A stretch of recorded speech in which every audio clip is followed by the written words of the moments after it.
Hi there, it's Ginger Bell. Today is Thursday, April 30th, and I'd like to welcome you to the last episode of Flatten the Curve, Not the Spirit.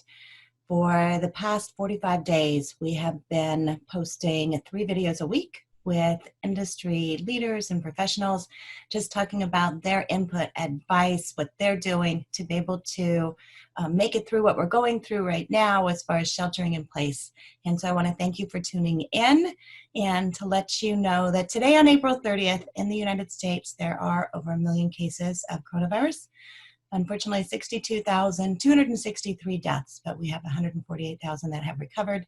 So I wish you well. Thanks for tuning in. And remember, flatten the curve, not the spirit. Well, hi there. This is Ginger Bell, and welcome to this episode of Flatten the Curve, Not the Spirit. And today I have a very good friend of mine who is to the southeast of me in Oregon, somewhere around there. Who I've known for a very long time, and that is Gwen Forsey. So Gwen, thanks so much for joining and hopping on today.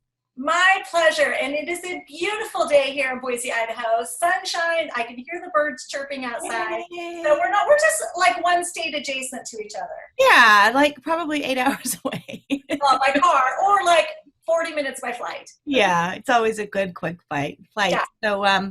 So here we are, and this recording, I think I counted up that for me personally, and probably for you, maybe even longer, I don't know, I got back from my last trip on March 13th.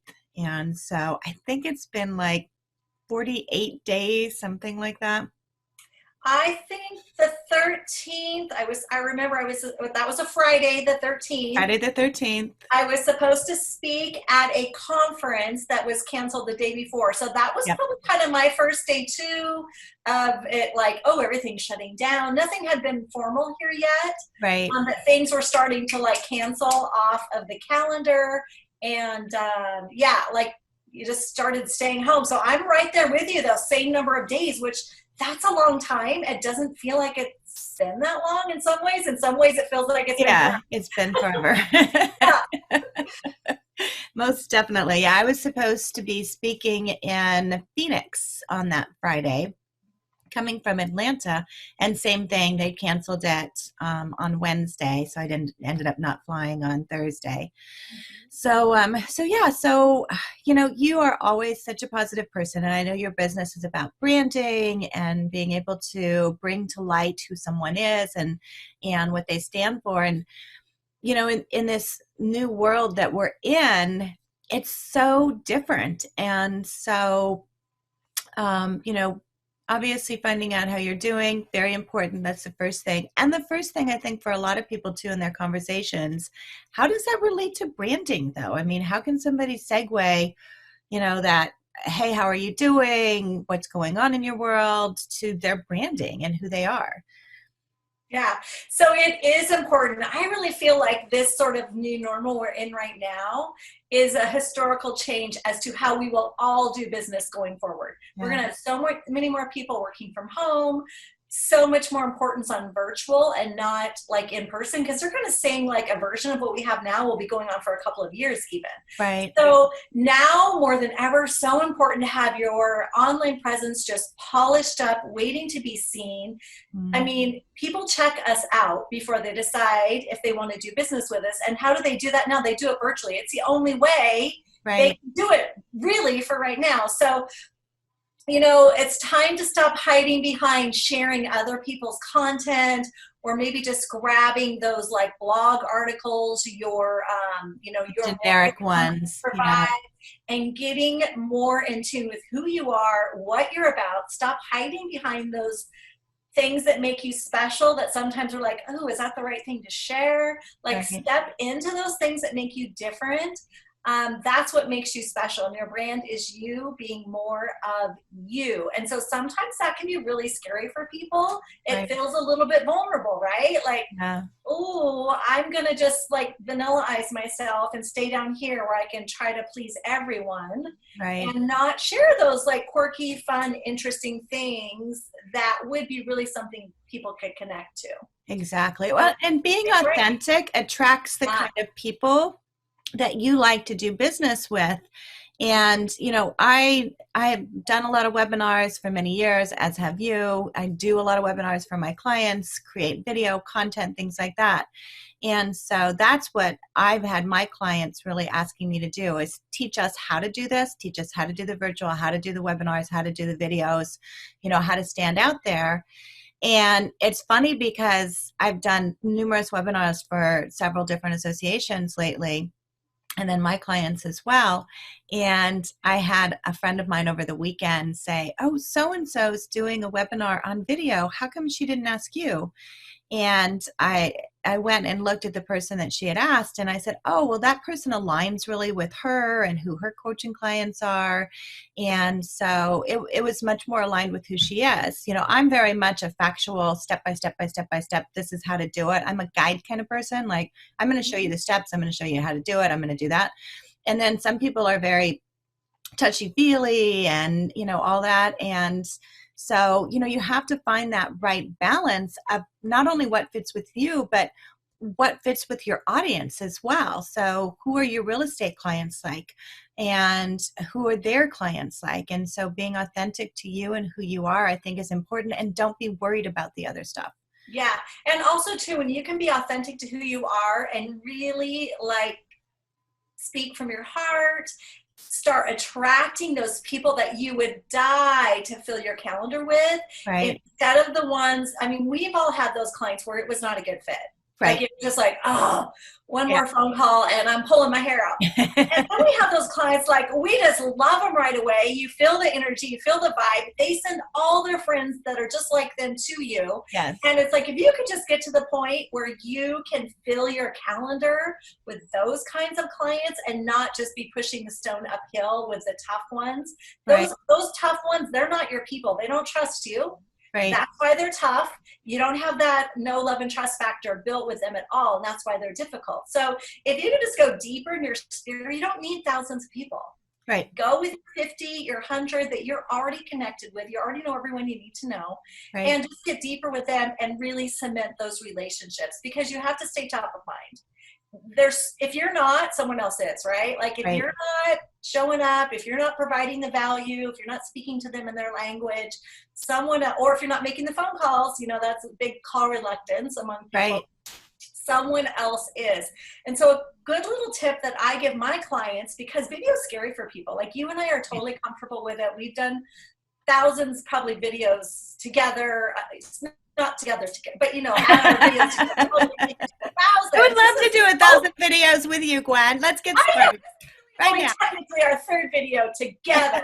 But a good way to kind of just get over that scariness and be able to make a good impact is, I tell people, use a personal video. Send a one-to-one video using Messenger or text, and use birthdays as a good starting point.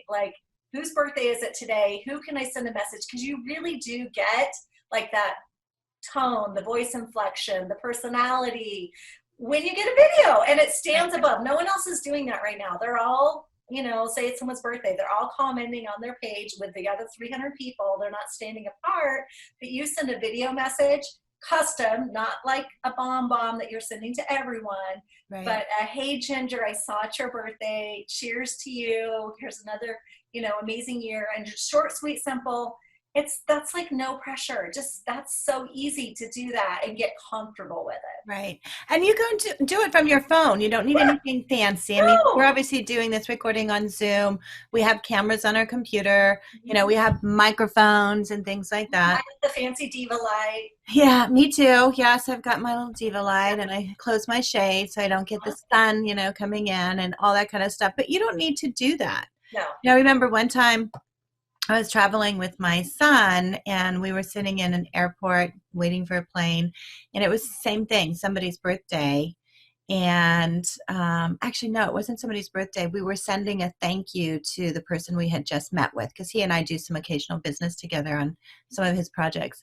And I said, let's shoot a video. He's like, why do we shoot a video? Why don't we just send an email? I said, no. I said, a video, first of all, it's easier than trying to craft a message that you're going to type up. And did I have spelling errors? And oh my gosh, I did that wrong. It's just so much more authentic. So we did. We just grabbed the phone and just said, hey, whoever, it was great meeting with you. We totally appreciate it. We're so excited, blah, blah, blah. And they're going to see that enthusiasm too. So not just but birthdays, but follow-up meetings. Yes. If you get an application and you talk to somebody on the phone, send a follow-up message by video to their phone and just say, hey, Gwen, I just got off the phone with you. I just want to let you know how excited I am to be able to work with you. And I look forward to the next step. Hope you have an awesome day. That's it. They're going to look at it. They're going to remember that because, having that, and especially now because we don't have that physical proximity of meeting with someone. So you're not having those added conversations that you normally would if you're meeting face to face.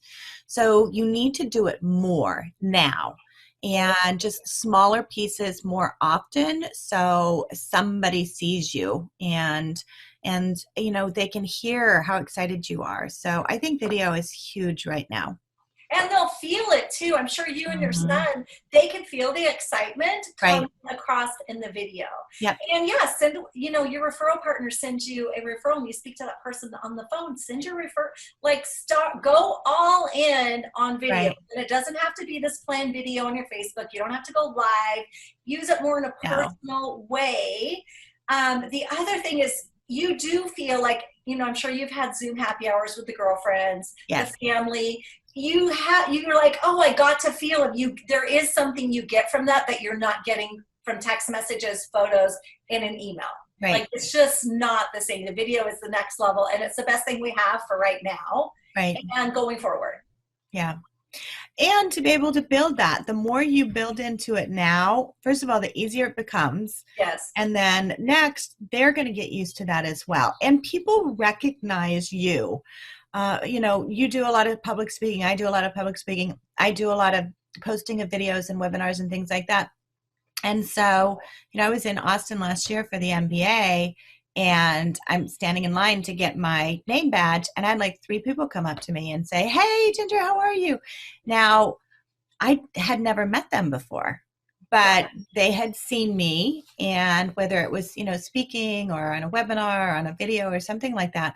So they felt like they knew me. They do, because your personality is coming across in a video. Right. Like your face is like the biggest currency of your brand. I always tell people, don't hide behind, other graphics and, quotes and stuff. Put your face out there, and you never know who's watching until they come up to you and they're like, oh my gosh, I saw that video. It is crazy once you start doing it, how often people will come up to you at events, or like my husband, he always knows I'm going to know someone everywhere I go. But people, they recognize it. And you're right, they feel like they know you. So that's so cool.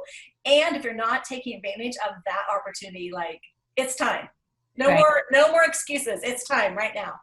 And you don't, I think as women, more so probably than men, we're always concerned about how we look on video. And even for guys, I always hear them say, I have the face for radio.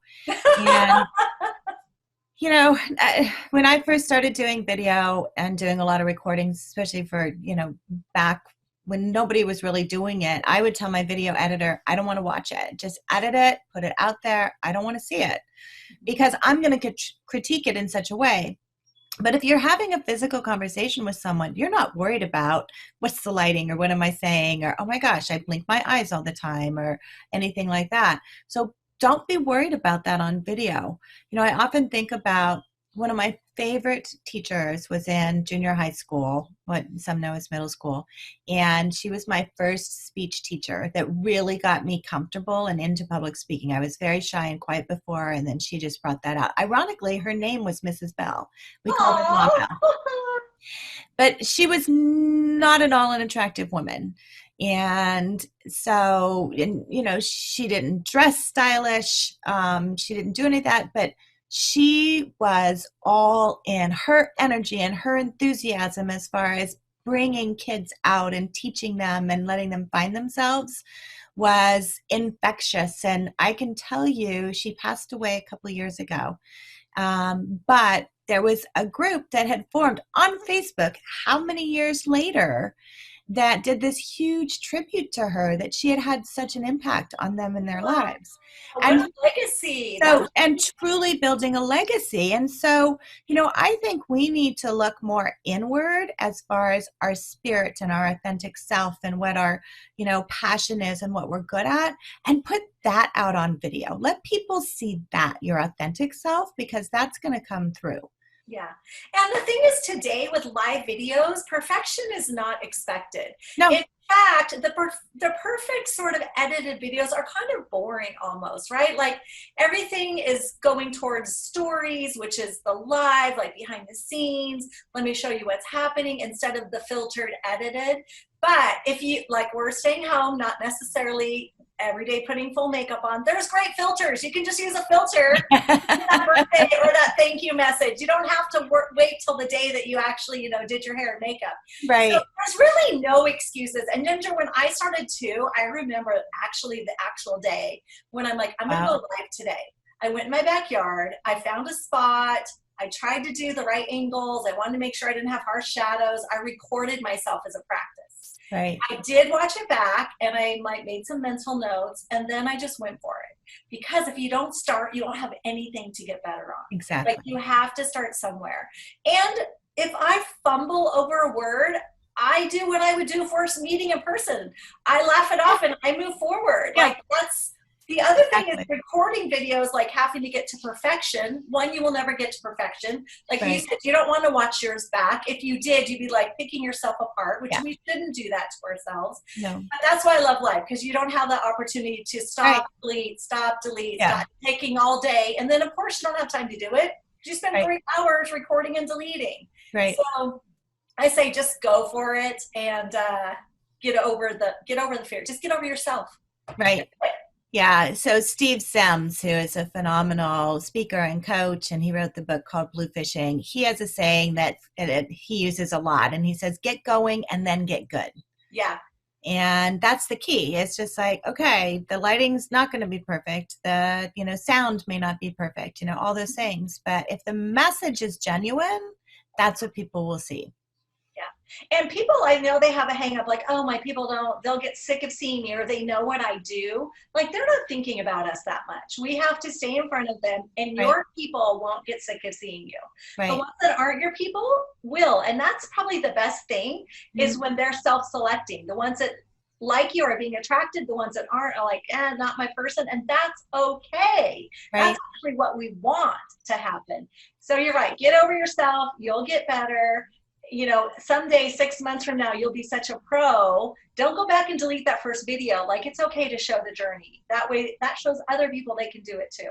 Absolutely. And I think the journey is important. And then think about, if you're wondering about what to say on videos, look at the questions you're getting constantly. And from those, like if you're getting a question over and over and over again, then that's something you may want to talk about on video. Yeah. And to be able to share that information. So, don't be afraid, but make sure, and this is the thing too, that I always, for my clients, I say, it's important to be on video. Yes. Personalized video, very important. So send those personal messages. And then, do have something to say, because if you're just saying, hey, it's Ginger, I'm on Facebook Live, how y'all doing? People are going to tune out of that after a while. Yeah. So you have to bring value. To have something. Yeah. Yeah, you have to bring value. I just did a live actually earlier today, and it was 5 tips on how to polish your personal brand online. Perfect. And I agree. If you're getting questions about things, in fact, I do give my clients the 52 questions. It's like 52 questions you can answer, things you can ease fears about. What do your clients need to know before they need to know you? Like, what are all the things they're thinking about before they even stumble along to you? Right. And that's your content. Like, if someone comes to me with a question and it's like, I know other people have the same question, I'm like, okay, that's a video answer. A video is forthcoming. Let's answer it by a video so we can leverage that too. And I think everyone should be building a library of content that they're providing, whether it's lifestyle, talking about mortgage lenders and realtors, like the market, what's happening, or if it's something totally unrelated to business, but something they're really passionate about, build like a library one video at a time Right. to have out there. Yep. Absolutely. And you can do it on YouTube. So you don't have Oh, to have yes. anything fancy in order to do that. You can put it on YouTube. There's online platforms. I use Kajabi for mine, and it's great for putting your videos to where it's either public facing or into a course. Mm-hmm. So there's lots of avenues for you to do that. Yeah. But start with the library. And even if you have a couple, the other thing you need to do is to make sure you're consistent. Yeah. So I love the ideas of 52 topics that you can do. We have a mortgage guide that we do same thing, one each week, as far as 52 different things, topics you can talk about mortgages. And so just once a week. And you don't have to do a ton of them, but if you just have that consistency that every week to be able to do that, and then think about your process. Those are all things that you can answer questions, whether it's completing application online, what they need for a credit score, what is, we just produced an entire series of talking about forbearance because people are wanting to know about that. So look at hot topics right now that you're getting questions on. Yep. Those are kind of things to do, and be able to get started on that. Yeah, and that's just bringing value to your audience and being that trusted sort of advisor. Exactly. You're showing your knowledge, and we're building trust with our online presence.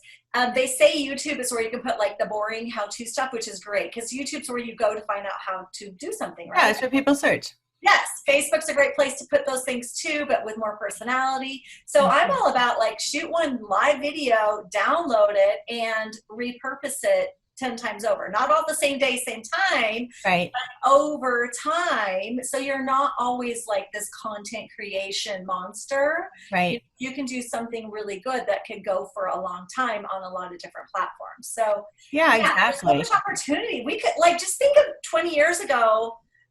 To do what we're doing now, we would have had to buy an ad on television and maybe have a billboard on the freeway to get this kind of exposure. Right. And now we have it in the palm of our hands at all times. And people are searching for it. Advertising used to be a push. Yeah. And now people are looking for that information. So, if you want to find out what people are looking for, I always go to Answer the Public. Oh, me too. I love that. I love people don't know about that. Yep. And so I just did a webinar last week for the California Association, and we just talked about same thing, video content. And I had gone into Answer the Public and just put forbearance in there. Mm-hmm. And so you can find all the things. It tells you what people are searching for.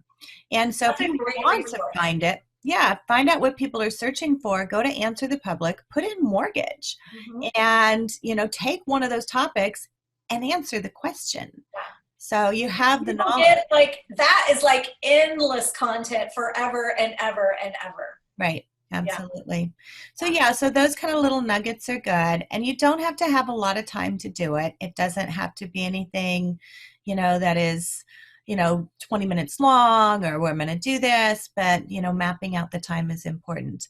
Yeah. One of the things, because we are all home now, normally I think I was supposed to be in like 8 different cities this month in April, and I know you travel and speak a lot, and so it gives us opportunities to really build on other things. So I have a lot of content that I'm building for courses and whatnot, which is cool. But I'm also reading a lot of books. And so what are some of the books or podcasts that you're listening to or reading right now?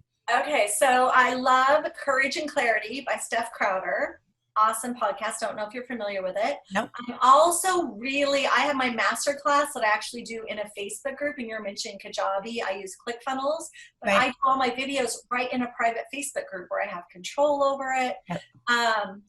So where was I going? Squirrel. So books. Courage and Clarity. It's a tribe thing. That's a podcast about building membership groups and bringing value to your people. And you'd be amazed what kind of people have created membership groups, earning income from them, all kinds of industries. So it's like you figure something out, you show your other people how to do it. Nice. I'm reading Contagious right now. It's still on my nightstand.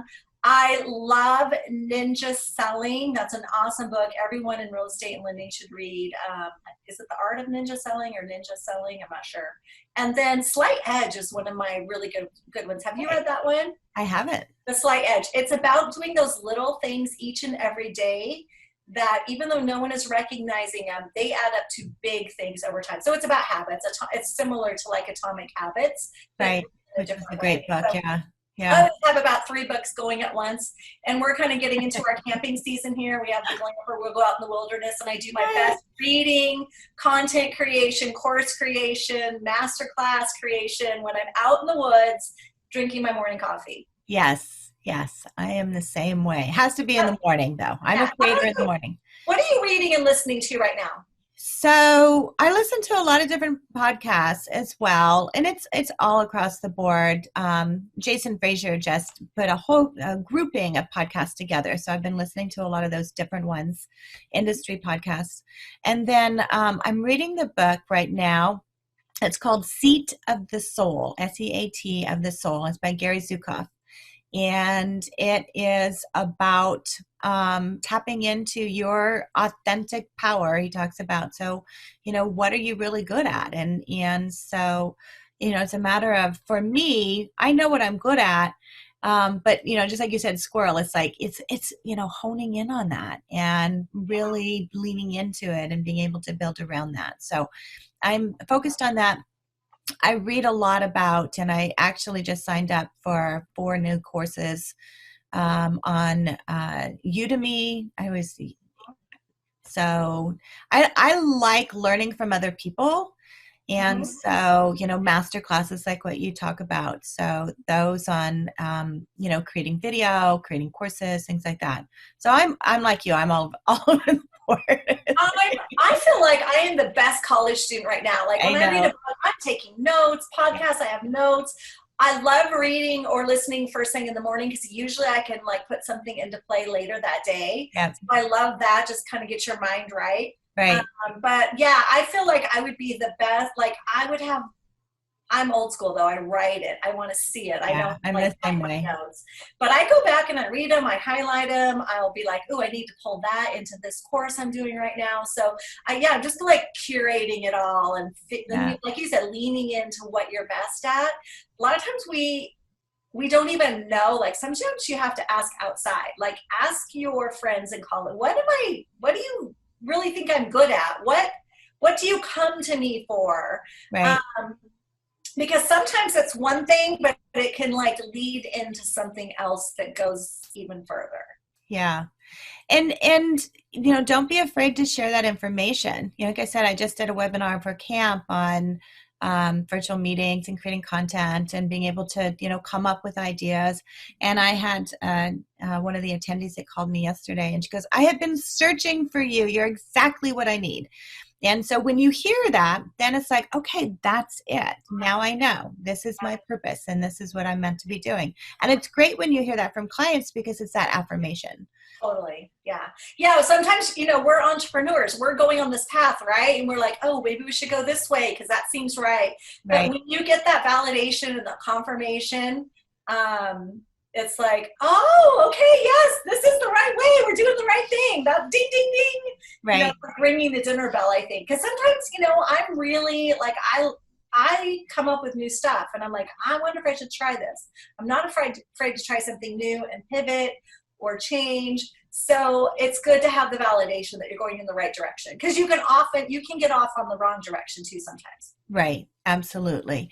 The other thing I think that where we're at right now and the changes with COVID and what it's done for everyone, I think the opportunity to be able to teach and educate and share information is more important now than ever. And so, look at doing things like what you and I are doing, where you have a conversation with a real estate agent, with an accountant, with a financial planner. Think about the things. If you're afraid of doing information and doing a lot of videos on your own, think about the other experts that you know. We're starting a series. I'm not sure what we're going to do with it. I really don't know yet. But, smaller businesses, obviously, as we begin to open up, are going to be challenged. And so, especially for restaurants. So, we're looking at starting a little video series, just going in and talking to owners and finding out what they're doing, how they're, moving into the direction, safety, cleanliness, offering delivery, foods that they're offering, things like that, because That's your community. So think about your community, because our communities are going to stay small for a little while. And so for you to really be involved and create that community and become that person that can be that helper of that community, I think it's so important. And you can make a difference. You know, it's like I was reading, Sean Penn has actually set up in California, and from his foundation, he's provided funding for testing sites, for public testing sites, for drive-through testing sites. Who would think Sean Penn would have anything to do with being able to do anything like this? But within his community, that's important. He's just doing it in California. He's from California. So using that to be able to look for those opportunities of how you can help your community right now. And some of that is in doing this, sharing information, bringing awareness. You know, start a video series where you interview local business owners.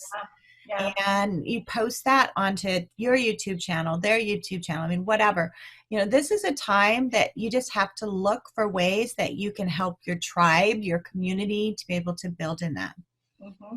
Yeah, and that takes some actual pressure off too. If you're going to interview someone, an insurance agent or a home inspector, you can interview them. They're allow them to be the star of the show, and it helps them. And the same too, I always talk about, instead of doing like maybe a business series, do the lifestyle series. Yep. Promote local businesses in your neighborhood and what's great about where you live and why you love it. And those, that community that just makes us all who we are. So I love all of that. And oftentimes, if we're taking the first step in the videos, like, they're not quite there yet. So we can help lift them up by bringing them along in what we're doing. So I love all of that. Yeah. And they appreciate it too. Yeah. And there's a lot of challenges. It's like, my mother-in-law, 83-year-old mother-in-law, we brought her to live with us during this, and she has a home, 3-story home that she had fallen in. She couldn't stay there by herself. So she came to live with us, and now she's at the point of, okay, time to move on to, whether it's a 1-story, an apartment or whatever. So we're going through those. But the question came up, how are we going to sell a home? How are we going to have a estate sale? How are we going to do those kind of things? Those are the questions that people are having right now.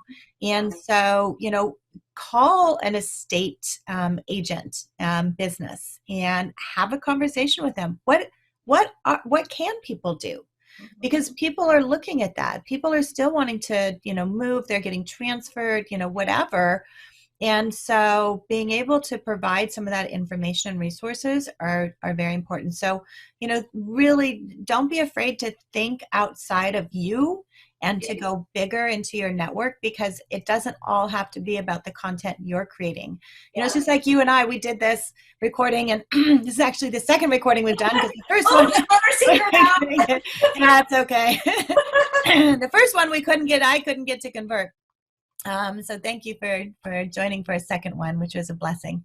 But, it's like a matter of, we didn't have a topic. It's like we started, it's like, what do you want to talk about? I can't remember what we talked about the last time. It's like, well, we can have the conversation. Just like you're going to have a conversation with someone, and you can have a general topic. So, if you're going to talk to someone who is an estate planner, then say, okay, we want to talk about, how do you go through this process in the midst of COVID? What are the 3 things? I always say 3 things. What are the 3 things that you need to remember in going through this? Or in planning or whatever. Things people can learn from this. And you're right. All these things are still going on. We're just doing them differently. Right. Or we're not sure. And this is the thing. You might not know the answer. You go seek the answer out, and then you can share it, right? Like, we don't know everything. You talk to the state a planner and figure out what it is and what are the steps, and then share like that. That's so simple and easy. That's the thing, like the 52 questions, you might not know the answers, but there's the thing called the Google. There's lots of information out there where you can learn the answers and put it in your own voice, your own perspective. We see everything through our own lens, which is great, right? Like, we could say, okay, everyone talk about estate planning. Everyone's going to talk about it differently from their own perspective and their own lens. So that's the great thing, right? Yeah, exactly. Bring a different edge to it. Very good. Well, good. Well, I'm going to keep this at about 20 minutes, because that's what we're about keeping these at. So I want to thank you so much for joining me the second time. It was fun. Yeah. So we need to do it again. So maybe we can make a plan to do our own series or something when we talk about branding. And that's how those things start. That is. The idea happens and you run with it. Absolutely. So, thank you for your time. For those who are listening and watching, thank you for your time. We appreciate you, and hopefully, we've given you some insight and ideas to be able to go out and to do something you haven't done before with videos or with banding or with whatever. Awesome. Very good. So, thank you for listening to Flatten the Curve, Not the Spirit.